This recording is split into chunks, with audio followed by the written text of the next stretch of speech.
I'm bigcal and welcome to my world. Today, another episode of bigcal Talks, where I discuss a bunch of varied topics that I just want to talk about. Firstly, let me just address the lack of videos for the last couple of weeks and the lack of big game review for the end of the month. Unfortunately, this month I haven't been doing too well with my depression and things like that, so it's been a real struggle for me to really do anything. And add on top of that the fact that it's now more difficult for me to find the time to actually record videos. So hopefully in the new year things will get better, we'll have to see. But for now, I'm recording a couple of videos today in bulk, so hopefully I'll have some content for December. And then hopefully by the time January comes around I'll get more time to record things and I can get back onto a proper schedule.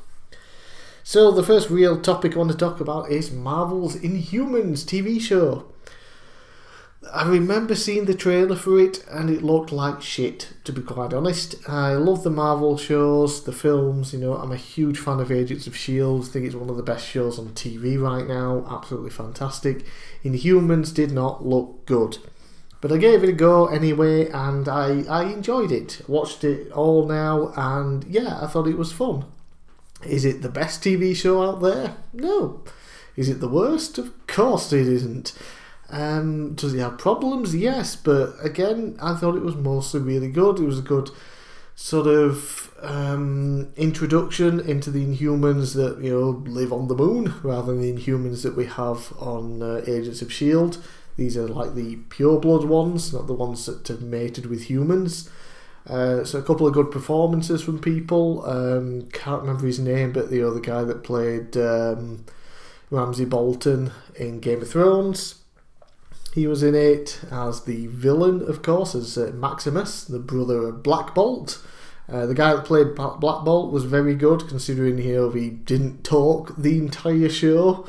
8 episodes and no talking, because obviously his power is his voice blows shit up. So yeah, no talking from him. A couple of other amusing characters. The guy from Lost. There's a couple of guys from Lost in it actually. I cannot remember names, so I can't remember the character names in Lost. I know one of them was Desmond. He didn't play a big role in it, but he was in a few episodes. And then there was the other guy who, he could sort of see weaknesses in things, so he can plan out an attack and basically go through it in his mind. So we'll see it on screen, then he'll get shot and die, and then next thing you know, he's sort of like it's just like a faded image and he's walking around analysing things. Okay, if I do that I'm going to die, so I'll have to change and try this way, and he'd figure out the way to basically survive and do his job. That was really cool.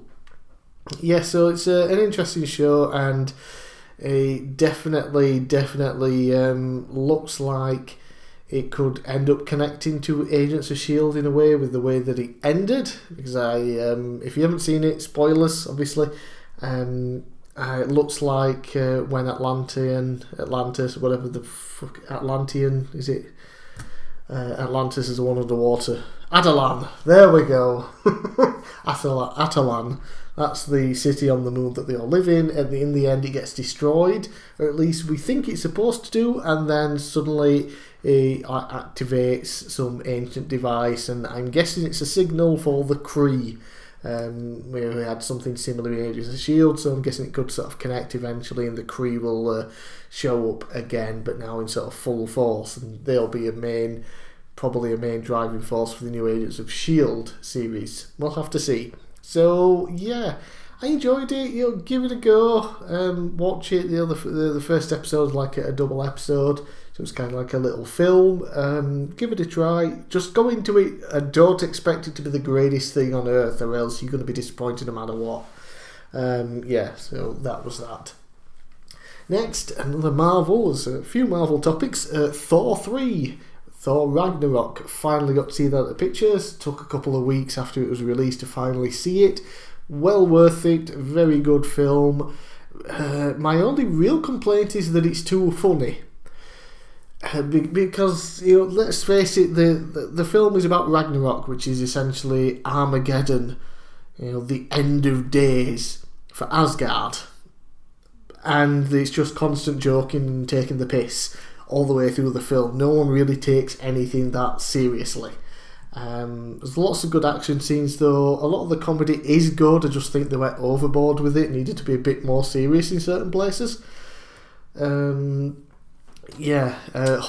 and Thor great together, and Thor, after losing his hammer, now he's sort of generating electricity within himself, and he looks just like a badass. He was going around like Emperor Thor. Just welcome to the dark side. Just electrocuting people, just murdering them all. Really cool. And then, of course, at the end credits, spoiler if you haven't seen it again, he runs into a ship. Who's it going to be in the ship? Could it be Thanos? Or could it be the Guardians of the Galaxy? But I'm assuming we shall find out soon in the Infinity War film, which... Oh, look, that's also on my list because the trailer just dropped. When I'm recording this, I don't know if this is going online today or not, the trailer dropped yesterday and it was fucking fantastic. Awesome. Thanos finally doing his own dirty work. We see him with 2 of the Infinity Stones in his gauntlet, and he's just beating the shit out of everybody. You got all different teams meeting up with each other, some again, some for the first time. And it just looked incredible, and I cannot wait. It was been 10 years in the making, ever since Iron Man. This whole thing was set up. The end of Iron Man set up the Avengers. We had to wait a few years for the Avengers to finally happen. The end of Avengers set up Thanos, who we are now finally getting. And it's going to be a big 2-parter as well, so we'll have to wait another year after that for the finale of it. But it's going to be epic. People are going to fucking die. And it's going to reboot essentially the whole MCU because a lot of the characters aren't going to be coming back because they're not going to renew their contracts, because a lot of them have been doing it for 10 years now. They're getting older, they can't really do as much, maybe they're getting just fed up of playing the same character, whatever. So it's going to all sort of be refreshed after Thanos. Thanos is going to change fucking everything, and it's going to be amazing. Well, look, something else Marvel. There's been a lot of Marvel stuff lately. We had the Netflix show for The Punisher. Holy fuck, was this awesome. Just brutal as shit. I actually saw that there were complaints about The Punisher being too violent. Who are these people? Who would watch a show called The Punisher, based on a guy who punishes people using his military secret servicey commando skills and abilities, which usually results in him shooting, stabbing or punching people? Yeah, what kind of utter fucking morons go into a show like that based on that character and complain it's too violent? Mental. Lots of great stuff in there. Really enjoyed whatever his name is. I am terrible with names. The guy that played the Punisher was fantastic. Obviously we saw what he could do with the character in season 2 of Daredevil. Getting his own show now was even better. Really liked the guy that played Micro as well. I know some people had a problem with him. I really enjoyed him, and it almost turned into like a buddy cop movie between them two in parts of the film. That was really good, watching them connect. The main villain, well, there was kind of two. There was the guy, Agent Orange or whatever, who turned out to be like second in command or whatever at the CIA. I recognised him, and I had to look the guy up, and I was quite surprised by what I know him for. And he was, the priest in The Sopranos that almost had an affair with Tony Soprano's wife at one point. It amazes me how old The Sopranos is now, because now you look at him and he's just so much older, you don't recognise him. And he was also in a few episodes of Person of Interest, as well as the son of a mafia boss, so I recognised him from that as well. But yeah, really liked him, really liked his character. And then of course we had the guy Ross, was it? Turned out to be a bad guy that I think everybody saw a mile away. His former friends and buddies and whatnot in the army with Punisher, and he turned out to be evil. And then, of course, at the end, spoilers if you haven't seen, he gets his face repeatedly smashed into a glass mirror. And as soon as that happened, it's like, yeah, this guy's Jigsaw, isn't he? I don't know Jigsaw's real name, so I didn't pick up on that, early on or anything like most people. I pretty much only know Jigsaw from the Punisher film that came out, Punisher Warzone, which I'm not a fan of. I much prefer the 2004 Punisher with Thomas Jane. That one is fantastic, in my opinion, especially like the extended edition. That's the version you want. But yeah, as soon as that happens, like, yeah, that's Jigsaw, isn't it?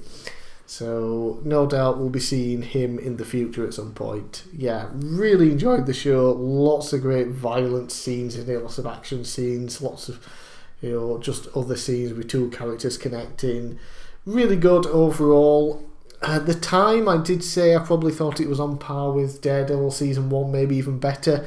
Looking back on it now, thinking about it, I think I might still have to go with Daredevil Season 1, but Punisher is definitely just below it. And, miles above things like Iron Fist. Yeah, so, okay, I think that's it for Marvel stuff. But Marvel is, of course, owned by Disney. And another thing that's owned by Disney is Star Wars! Woo! So, announced since, I've been meaning to talk about this for a while, they announced a new Star Wars trilogy. A new trilogy. And it is not going to be based on the fucking Skywalkers. Finally, we can sort of get out of that. And from what I understand, it's not going to be based on any characters we currently know, which is awesome. Which could mean two things. It could be based on characters from sort of Legends, things like that, or what's canon now, but we're only in book form and things. So we could see something like we could go back to the days of Darth Bane, which the Darth Bane trilogy would be cool as hell. Or we could just get something from the Old Republic days, with a certain Darth Malak and Darth Revan, maybe. That could be a way to go. But I think we're going to get something completely new, which on one hand, a bit of a shame because there's lots of stories from Legends that could make great films. But on the other hand, something new is good. It'd be great, especially if we do get it from years and years ago, away from what we currently know of Star Wars. From the prequels to the current trilogy. In that time span, go back thousands of years, like I said, to the Old Republic, but go back before Revan and Malak, so people aren't saying, "Well, Revan and Malak," as they inevitably will do. Yeah, so we could get some really good stuff from that. Can't wait for it, especially because it won't be tied in, like I said, to the current Skywalker anthology that we have going.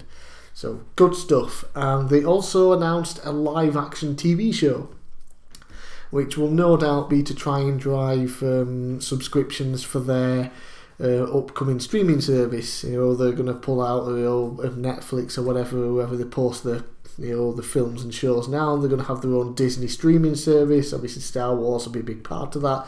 We'll have the films on there, no doubt, and the cartoon series, the animated shows, and then this live action show, I'm guessing, will be sort of a big staple to try and get people to do it. I'm not sure how I feel about a live action TV show, because Star Wars is kind of known for having these really wonderful locations and great special effects, whether they are CGI or practical. That's the word. I was just going to say non-CGI, but practical popped in my head. Well done me. And I'm not sure how well they're going to do on a TV show budget with that, which is why I prefer animation for TV shows for Star Wars, because they can do so much more. Rebels is coming to a close soon. We've already got the mid-season break, and I'm not sure how many episodes are left, but it won't be too long before that's over and it's the final season. So at the very least, I hope we get another animated show out of it. And if there is going to be a live action show, when's that going to take place? It most likely is. I reckon it'll take place somewhere in between the original trilogy. So, somewhere between episodes 4 and 6, which is a very interesting time period. Definitely something that I would like to see. But then again, we're going to have non-normal characters. You're not going to see Luke Skywalker wandering, or Princess Leia or anything like that. It'd likely be similar to Rebels, and then it's a completely whole new team. If we do get another animated show, which I'm hoping we do, I would very much like to see something focused on Ahsoka, because we need more Ahsoka. She's one of my favourite characters that they always introduced, I believe from the cartoon series originally, from Clone Wars or The Clone Wars when it was hand-drawn, then it went into animation, computer animation, and she was in that as well. Really good stuff. And of course there was a tease to her in Rogue One, so we know she's still alive around that point. So let's see what the fuck happens to Ahsoka. Give her her own show, preferably animated, of course. Yeah, wow. So lastly, and I don't know how long I've spoken so far on this. At this point, I will point out that I might split this video up. So if this video suddenly ends with me saying bye and all that shit, then I realise that it went on for too long, and there'll be a separate video because I now want to talk about Pokemon Ultra Sun. So I'm bigcal, thanks for watching, and I'll see you again next time.